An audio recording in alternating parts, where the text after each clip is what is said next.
আপনি কি জানেন রেসার কবুতরের আলাদা কোনো জাত থাকে না।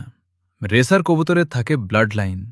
যেই সব কবুতর দিয়ে রেস করা যায় সেই সব কবুতরই রেসার কবুতর। রেসার কবুতর চিনার কিছু সহজ উপায় হল, রেসার কবুতরের বুক চওড়া এবং শক্তিশালী হয়। এদের ডানা শরীরের তুলনায় বেশ লম্বা, চওড়া ও টাইট এবং শক্তিশালী হয়। এদের আইসাইন অত্যন্ত উজ্জ্বল, পরিষ্কার এবং তীক্ষ্ণ হয়। রেসার কবুতরের ব্যালেন্স হবে সুন্দর, অর্থাৎ এদের লেজ ছড়িয়ে না গিয়ে সোজা থাকবে। এদের দাঁড়িয়ে থাকার সময় এরা মাথা উঁচু করে একদম সোজা ও অ্যাক্টিভ থাকে। রেসার কবুতর তার শারীরিক গঠনের জন্য শত শত মাইল দূর থেকে ফিরে আসতে পারে। তবে মনে রাখবেন, সকল রেসারই হোমা কবুতর, কিন্তু সকল হোমা কবুতর রেসার কবুতর নয়। রেসার কবুতর চেনার সবচেয়ে ভালো উপায় হল এটিকে হাতে নিয়ে পরীক্ষা করা।